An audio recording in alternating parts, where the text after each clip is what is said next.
Welcome to the Modern Toronto, a vibrant gallery where art and conversation meet in the heart of the city. On November 9th, 2025, artist Judy Singer presented The Visual Language of Art: How to Look at Paintings, inviting the audience to explore how we see and interpret visual art.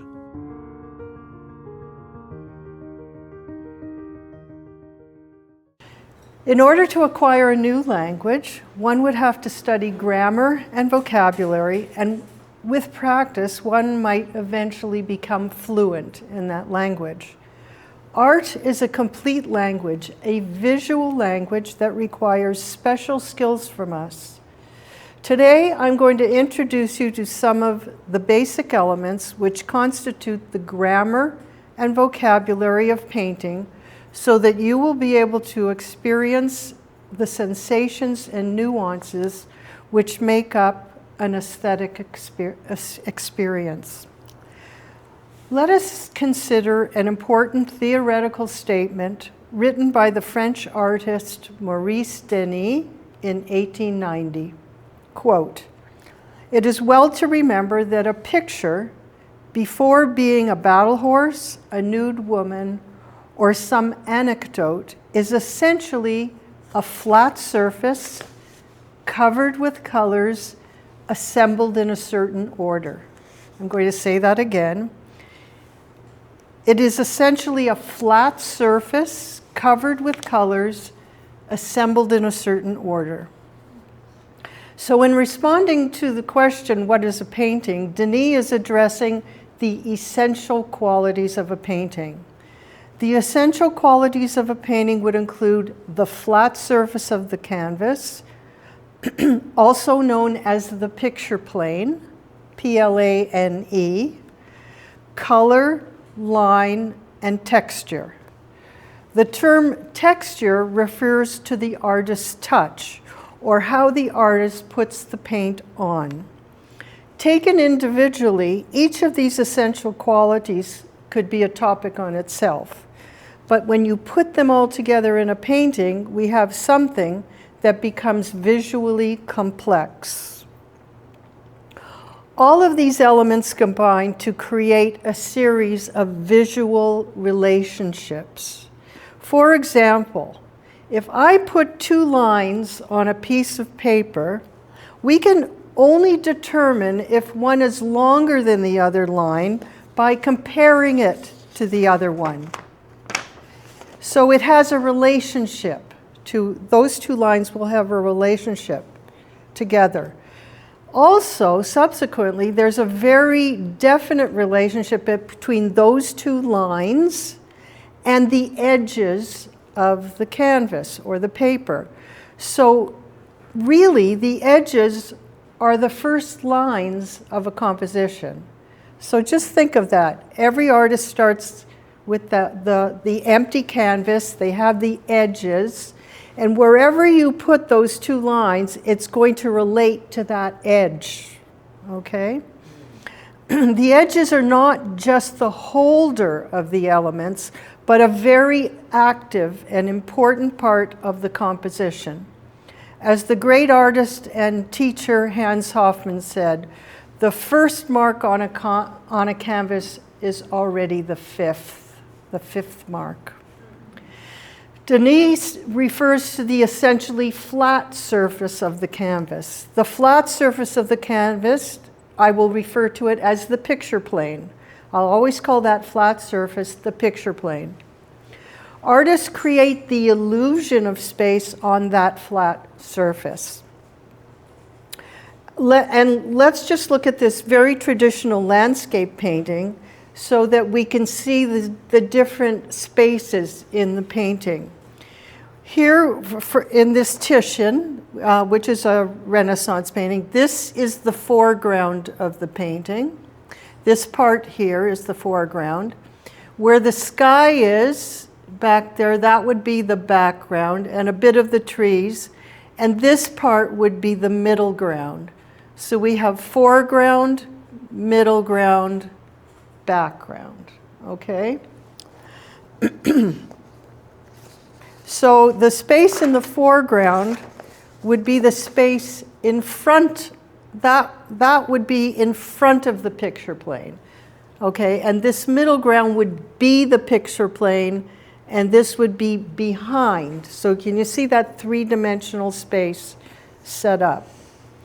I use the word illusion because this created space is actually just an illusion. It's not real. It's not the real space we sit in. It's the illusion of three-dimensional space.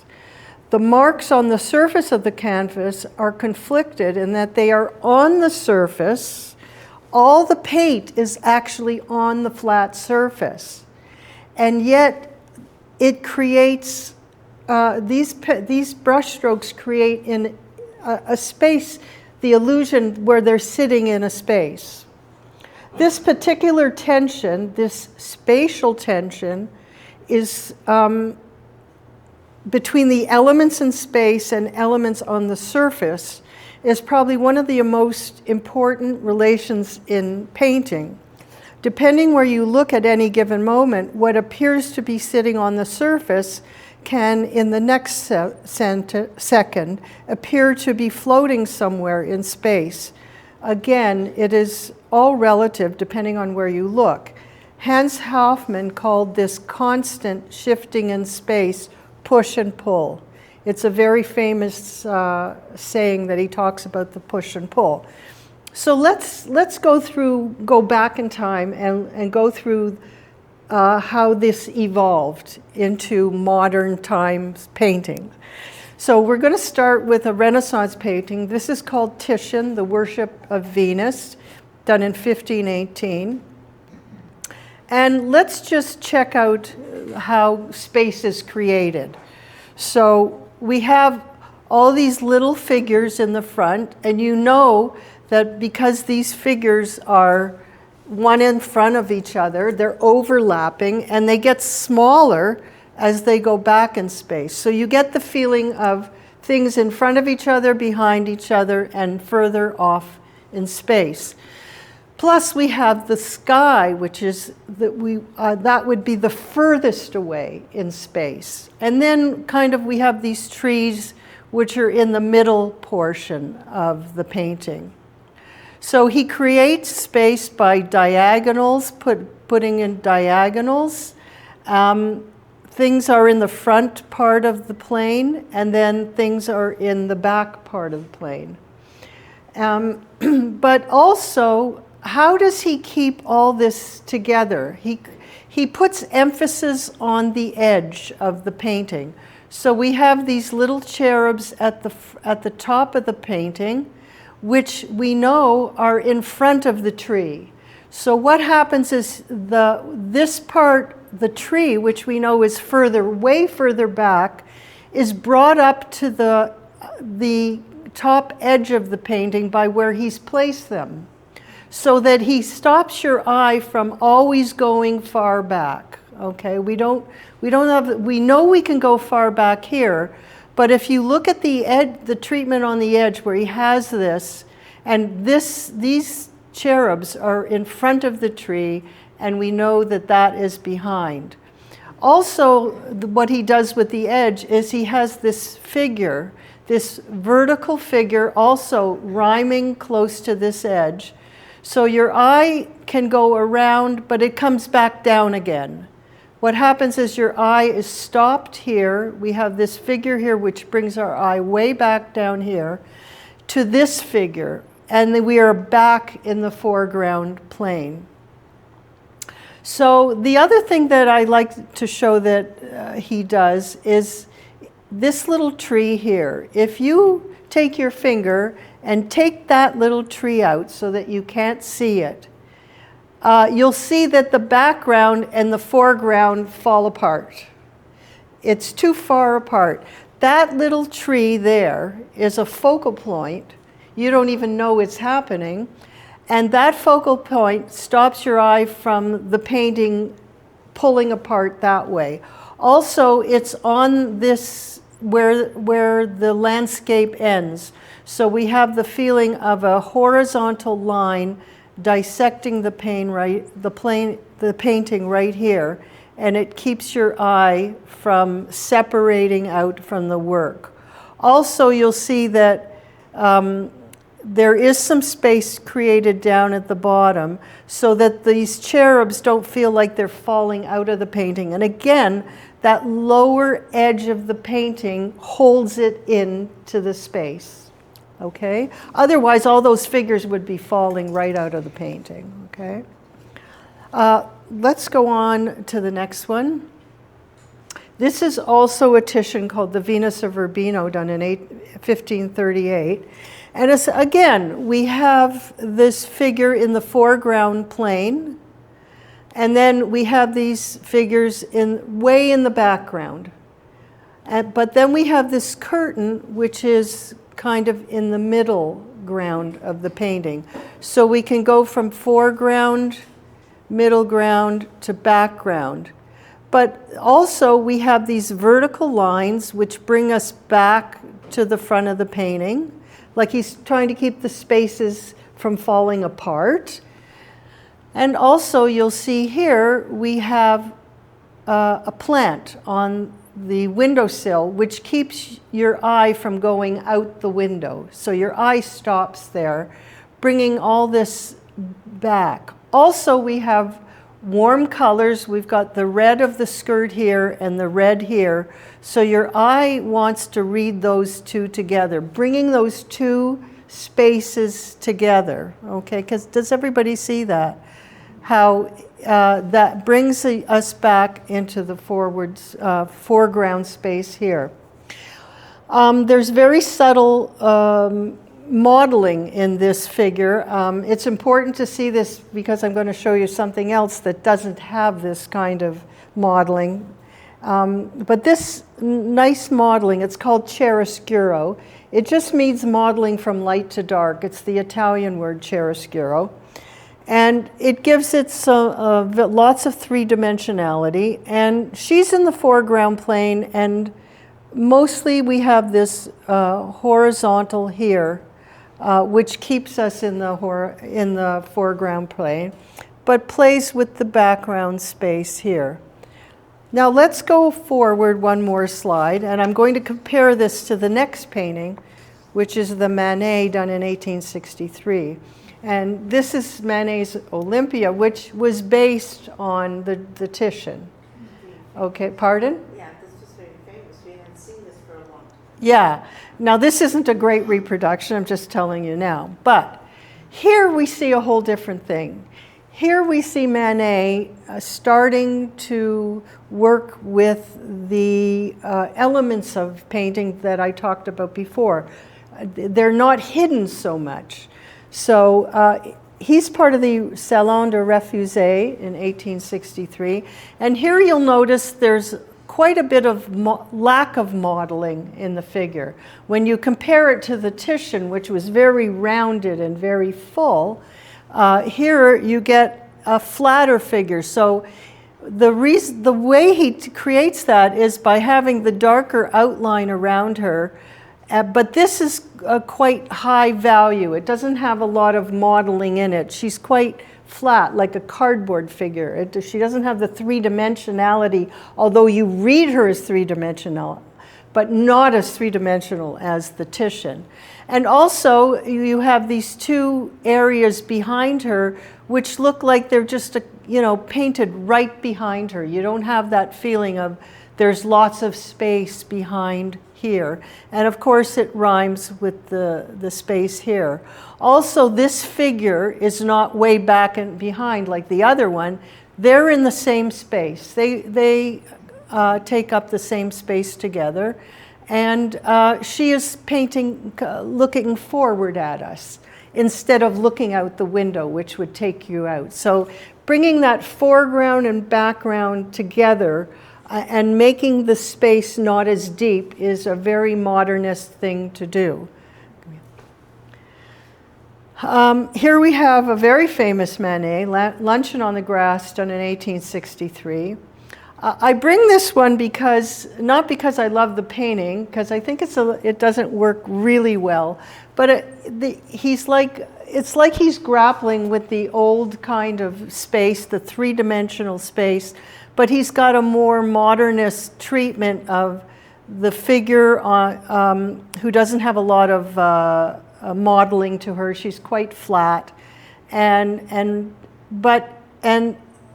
so it doesn't hold together as well of these figures in this very traditional landscape. And I think the painting's a little bit problematic. I mean, he tries to take, this would have been a hole, but he like a hole in the space, but he brings her arm down to connect with this arm here. And it's in this very traditional landscape. The stuff here he's painted here, the picnic stuff, pushing everybody back into the space. I just find it's a mishmash of a traditional space with stuff in the painting that's not as traditional. Okay, the next one. Here's another Manet called The Fifer, and here he's completely taken out the details in the background. So now we have this figure in a ground, and it's a very vague ground. We don't quite know how much space is behind there and what the space is. But we know that there is some space. There's some modeling in the actual painting which creates some space at the top. And if you'll notice here at the foot, he's created like a shadow so that there's room for his feet to actually feel like they're in a space. And the way he's painted it here, in the actual painting, there's a little difference between the color here and the color here. You can just see a hint of a line there where you might suggest that there's a space behind and that there's space for his feet to sit in. Also, the format of this standing figure with this vertical painting, giving just enough space around the figure to hold him in. If that painting was bigger, there wouldn't be there's a good proportion between this space and the figure itself. So we have a really good proportion so that the edge starts to work really well in how it holds the painting together. So here we're moving forward in time to Monet, and this is one of the first Impressionist paintings. This is called Impressionist Sunrise, done in 1872. And here we get the artist really rejecting that academic finish that we saw in the Titian. Now we're getting the brushwork and the paint surface. You can see the paint. This is what makes it modernist. That all these elements that were kind of downplayed is now like in your face. So we see the brushwork. And you'll notice there isn't a lot of things outlining anything. These ships are just, they shift from this color to this color. There's nothing outlining it. And the same here. How we get around this painting, it has to do with the direction of the brushwork and the changes of color. So if you notice this top edge of the painting, the brushwork feels like it stops at the edge. You don't feel like the brushwork can go outside of the edge. So it takes your eye around like this, and then there's some brushwork. We're down at the edge, so we're back here, down here, and then all these individual brush strokes come out in the space. They're pushing everything back, even though all that brushwork is on the surface, and yet it looks three-dimensional. It looks like it's in front of these two boats that are here. So getting around the painting has to do with the directions of the brushwork. Here we have a lot of horizontals and verticals, and yet this brushwork which goes around like this and stops at the edge, so that the edge becomes a really strong holder of the composition. And again, he signed it right here at the edge, which puts emphasis on that edge holding the painting together. Here's the Renoir Nude and Sunlight, done in 1876. And again, we have a traditional figure in a ground, but the background holds her in the space really well. And it's all, again, to do with the direction of the brushwork. In this upper left-hand corner, we have the strokes coming down this way. They change direction here. The same here, they're coming down this way. And here at the bottom right-hand corner, they're coming up this way. And then we have brushwork coming back and forth here at the bottom. And a lot of the light in her shading is also in the background and the foreground.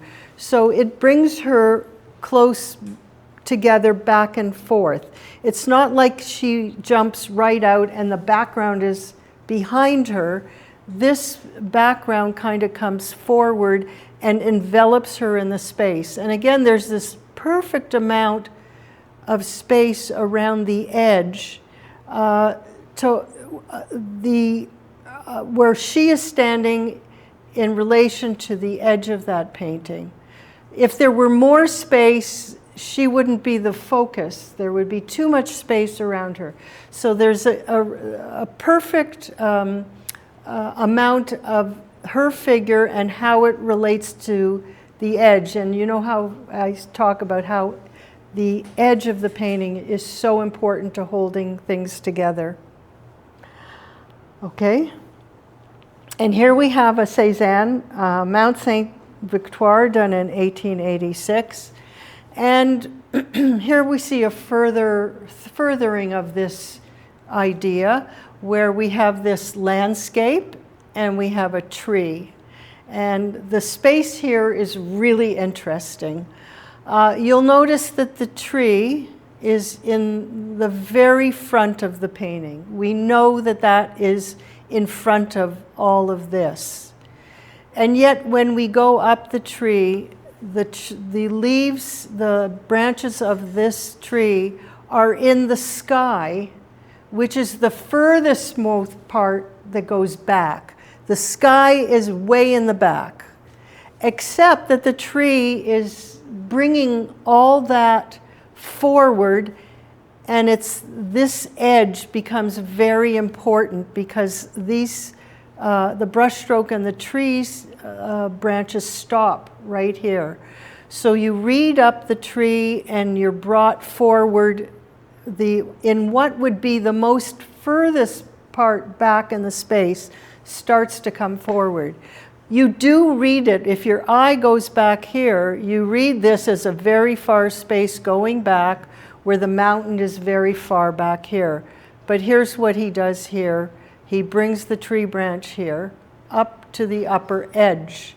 And you can start to see how important the edges are.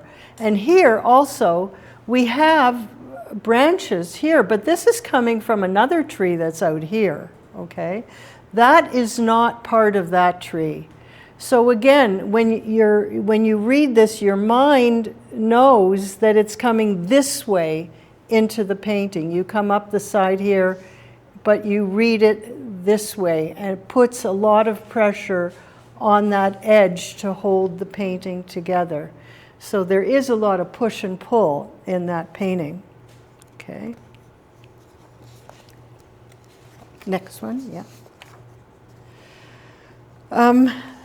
I love this painting. It's Madame Cézanne in the Conservatory. Cézanne, still 1890. And here again we have a central figure, a woman sitting, Madame Cézanne, on a chair in the conservatory, okay? We have the central figure again, and yet if you look at the background, there's a lot of things breaking up the space so that you don't read it as so much behind her, even though it's behind her. Look at this tree coming from the upper left-hand corner. And here he's drawn the wall broken so that it looks like the tree, which we know is behind her, is coming forward into her right shoulder here. So he's breaking up your perception of three-dimensional space right here. Also, we have this diagonal of the wall going up here, but he's broken it up so your eye kind of stops here.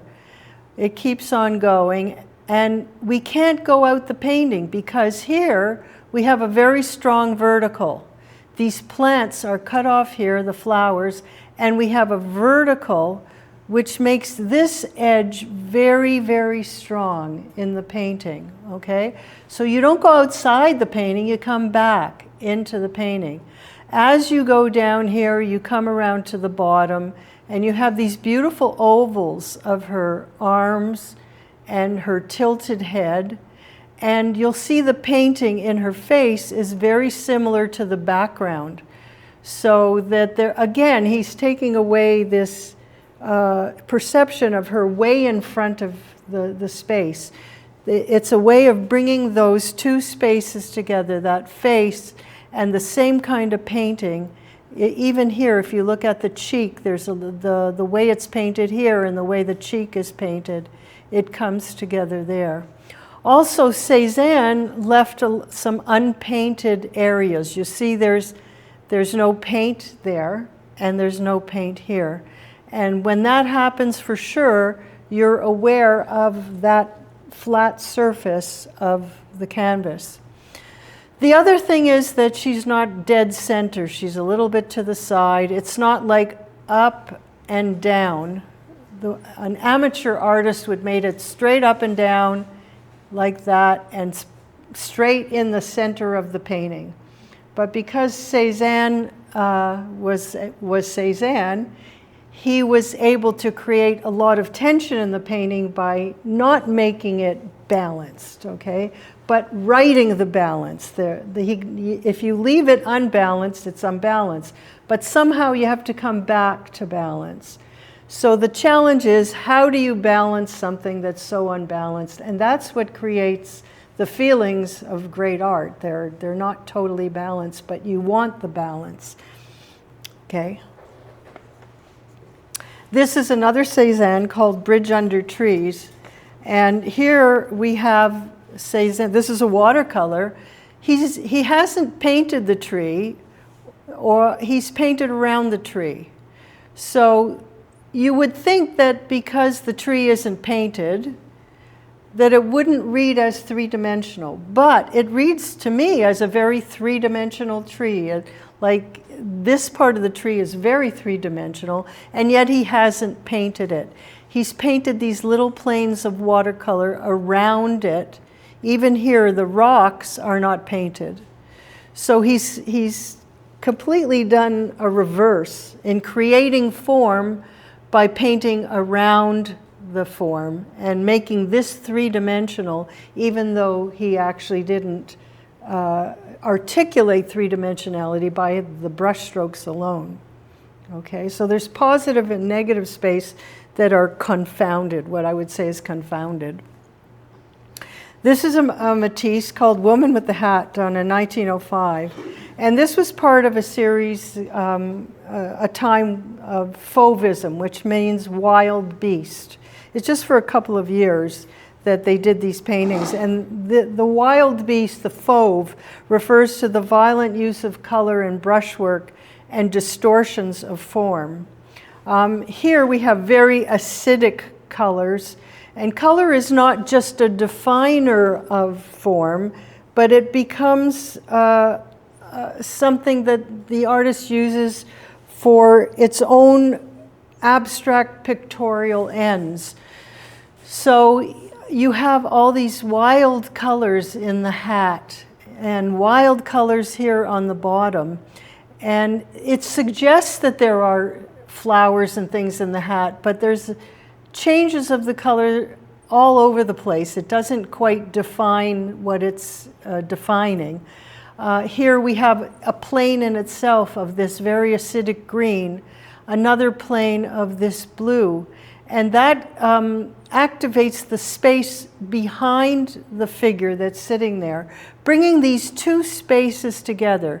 So that three-dimensional space is flattening, it's coming together, it's shorter. If we put the painting on its side, it would be shorter. It wouldn't have that huge space that the Titian had that we saw at the beginning.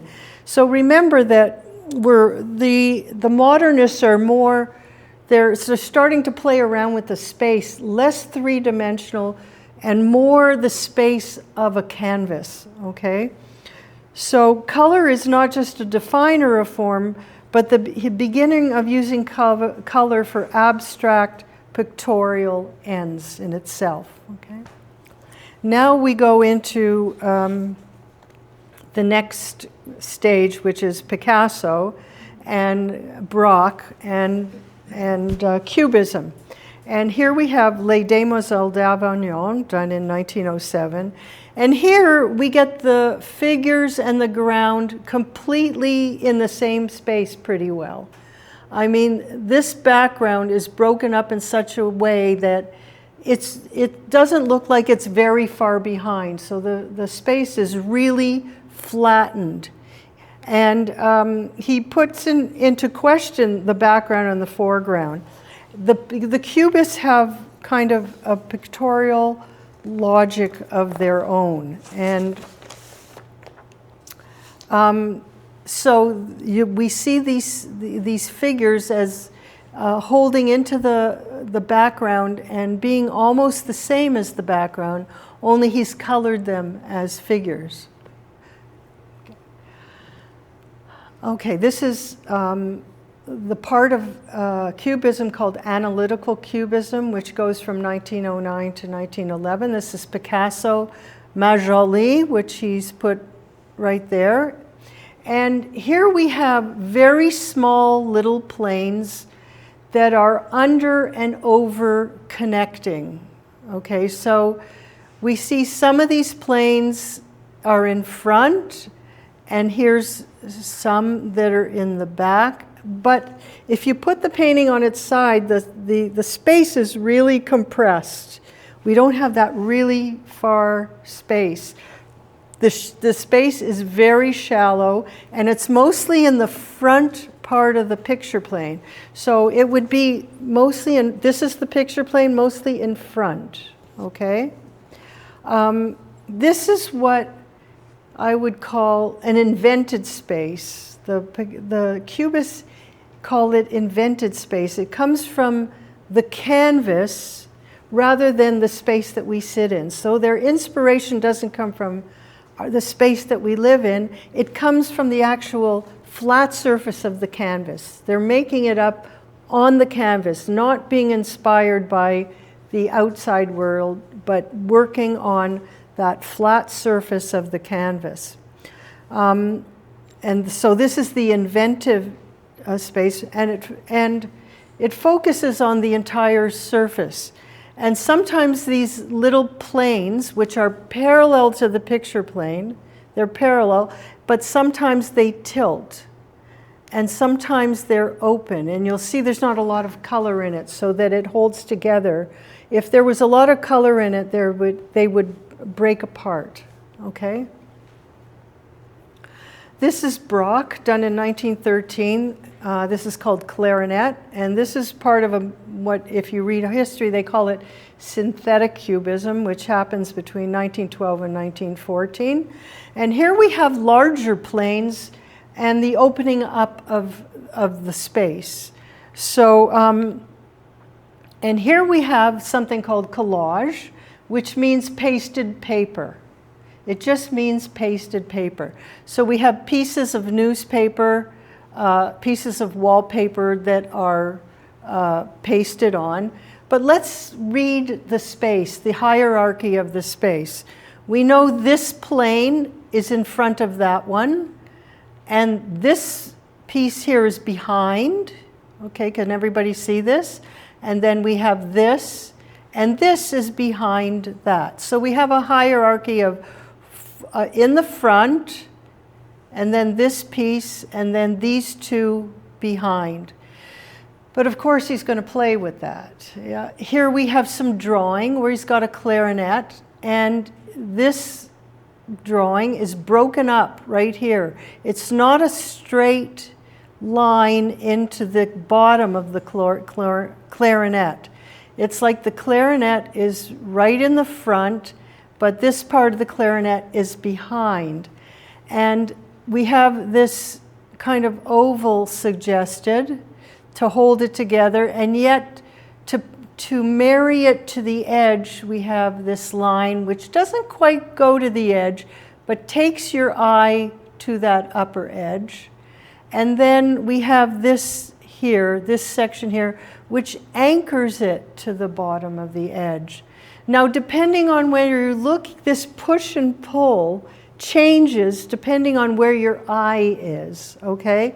If my eye is here, then I see this in front and this behind, but then my eye goes back to the whole thing. So my eye is constantly being moved around, and then I see the big picture as well.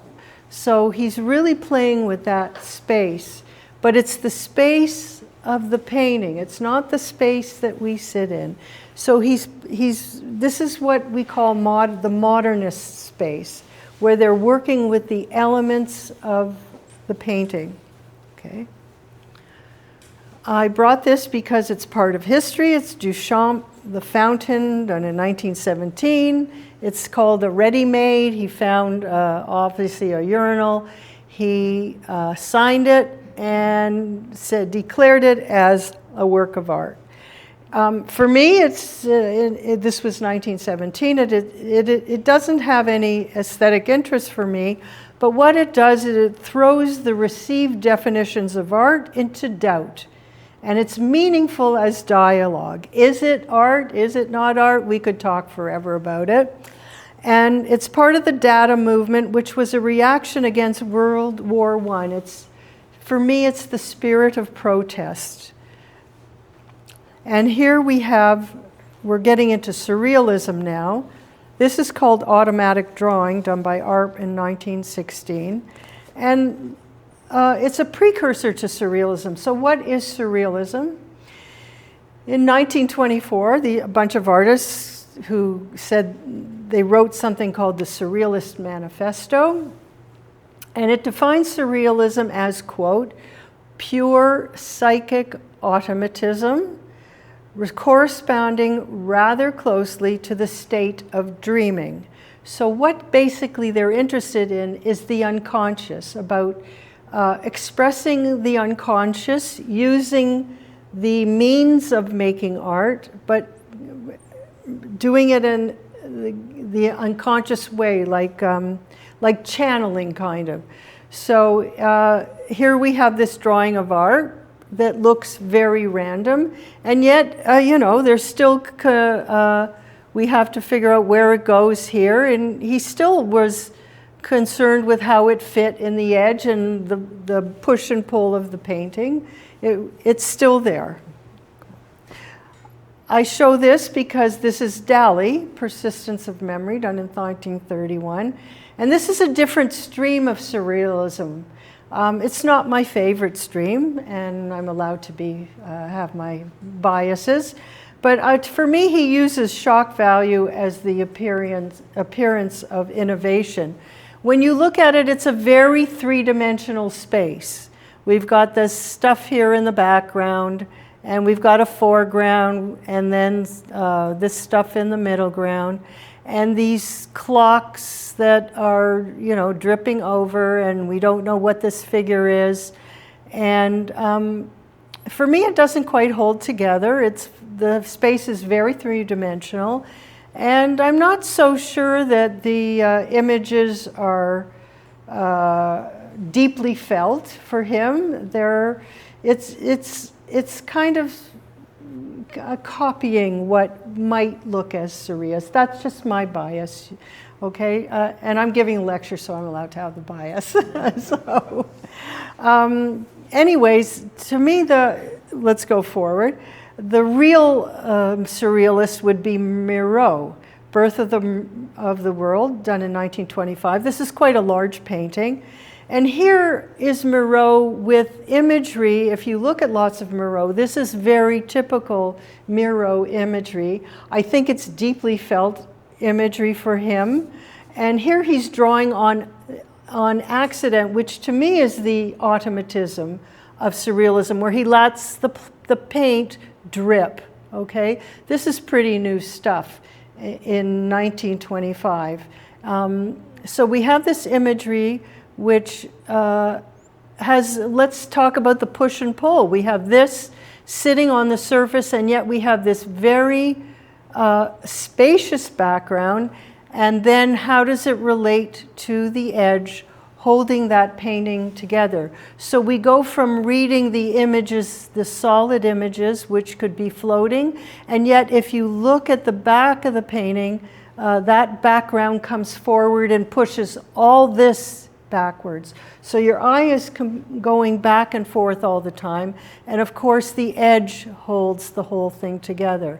But letting the paint drip and letting these unconscious images come out that we can't decipher what they are, they're deeply felt images for Miro. Okay. This is a Masson called Battle of Fishes, done in 1927, and here again, this automatism where the artist lets themselves just create shapes and alluding to forms, drawing on accident, just being in an unconscious state while they're working.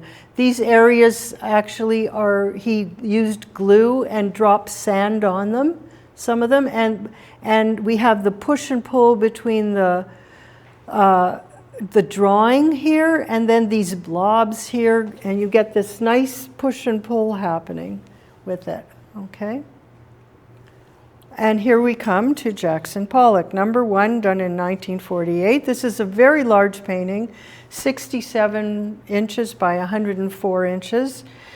And this is the beginning of the movement called abstract expressionism. And for me, abstract expressionism is the combination of the cubist space and the surrealist ideas of letting the unconscious and being in that unconscious flow when the artist is painting. So Pollock put rolls of canvas on the floor, and it was like a dance. He just let the painting splatter off his brush. And what happens this is a very large painting. Of course, the slides don't do it justice, but that's what we have. You'll see that we have lines that are going all over the place. They create this web, kind of this web. So there's this solid form of a web, and yet when you don't look at the solid web and you just look at the lines, you can see through to the background. And these areas here, you'll see the edge becomes a very strong holder of that painting.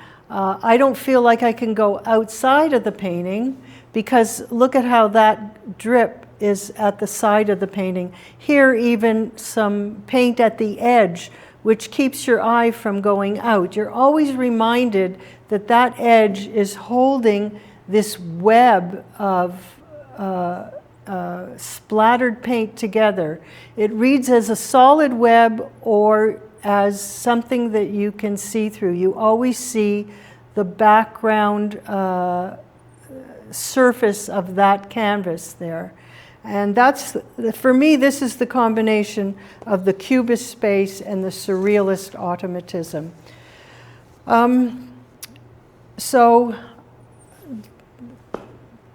here we have Helen Frankenthaler, Mountains and Sea, done in 1952.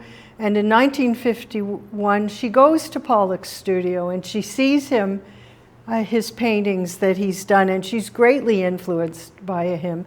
She had a very classical training, and she started, after that visit, she also would roll out her canvas on the floor, and she would use this staining technique. Remember, they didn't have acrylic paints yet. This is oil paint, and the paint is just soaked into the canvas. This is also a very large painting.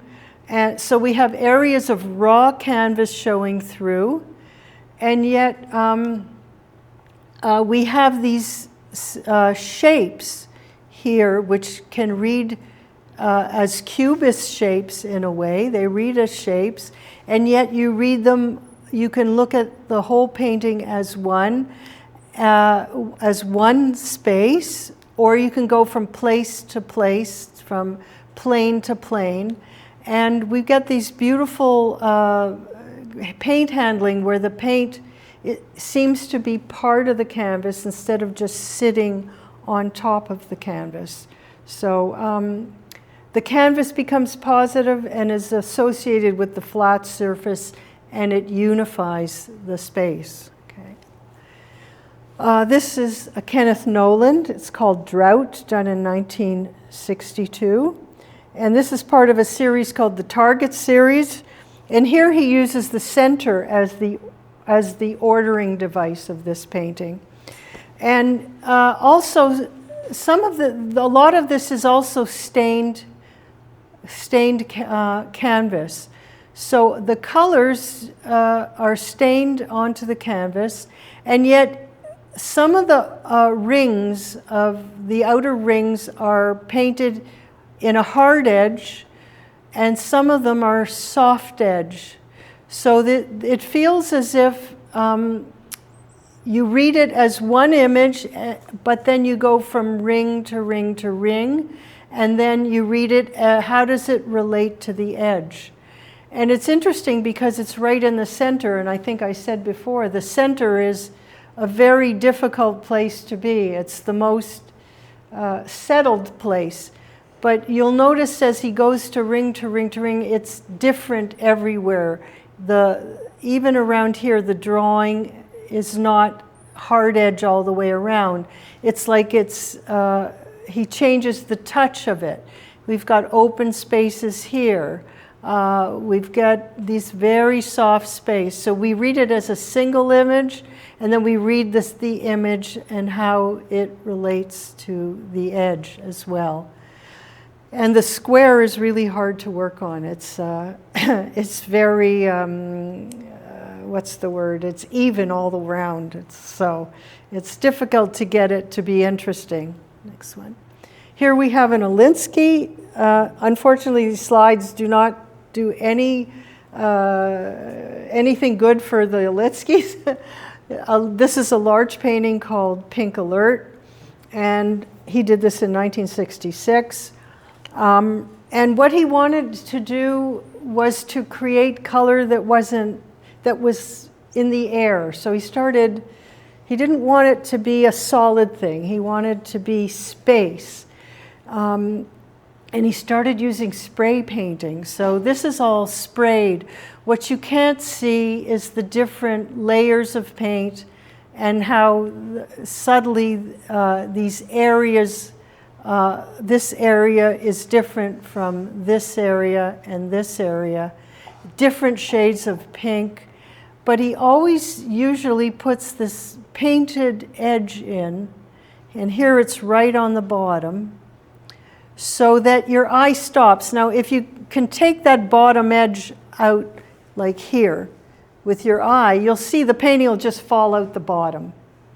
But here, he paints here so you are reminded that you have an edge that you have to come back into.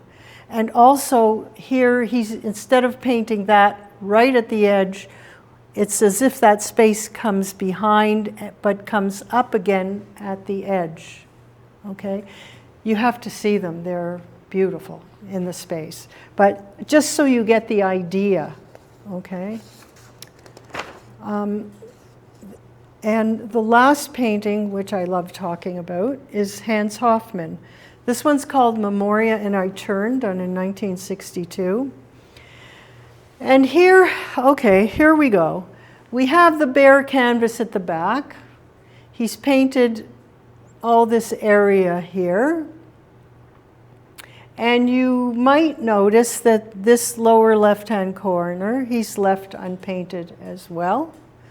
But before we look at everything else, I want you to look at this square and see that it starts to float in front of that square. But if your eye ends up here where the blue is, then this starts coming forward and this goes back. Do you see that? Yes. So depending on where your eye is, and he moves your eye around like nobody else. So we see these things, we see the whole thing, and then if you look at the entire painting, you'll notice this here is the same as that. So that that corner and that corner emphasizes the fact that that bottom edge stops right there. And yet your eye goes from there to there. And then, of course, your eye goes up the painting as well. It stops here. And this push and pull that Hoffman talks about is right there. And they often, in the literature, talk about Hoffman's rectangles. And go get a book on Hoffman. He's like the guy. So, okay, so we have looked at quite a few paintings and have discovered the workings of the visual language of art. So what's the point of all this? Well, you might remember that at the beginning of my lecture, I used the words aesthetic experience. And for me, the aesthetic experience is the whole thing. It's exactly the point. Just try to recall how uplifted you feel when listening to great music by Bach or Mozart or Beethoven, or the connectedness you experience when reading a well-turned phrase in a poem by Wordsworth or Eliot. To quote the writer Iris Murdoch, art invigorates our best faculties. It inspires love in the highest part of the soul. She's describing exactly an aesthetic experience. Meaning comes in the looking at and in experiencing the visual relationships and harmonies of color and form. In a great work of art, every brushstroke is infused with the energetic living urgency of the artist. There's an actual feeling of presence coming from the artist who created it. Hoffman says that the life-giving zeal in a work of art is deeply embedded in its qualitative substance, how good it is, the quality of the painting. The spirit in a work is synonymous with its quality. The difficulty with the concept of quality is that it is not easily determined and not often agreed upon.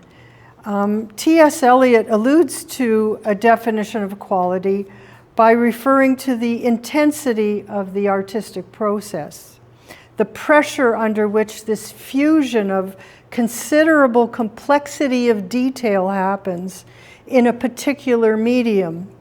I have shown you some of these complexities today, and you have seen what has to come together to create something great. Space, composition, color, texture, line, etc., all working together simultaneously.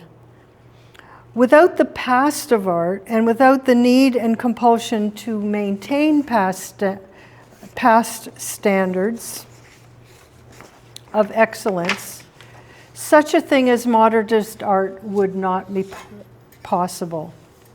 In closing, I have introduced you to some of the criteria which constitutes a good painting. I hope that you will approach art with opened eyes, which will lead you to the experience of beauty that art can inspire in us. And I hope that you will not settle for anything less. My first dealer, the wonderful Jack Pollock, said, "Go big or go home," and I pay homage to him in my quest for the best in art, all art. Thank you very much.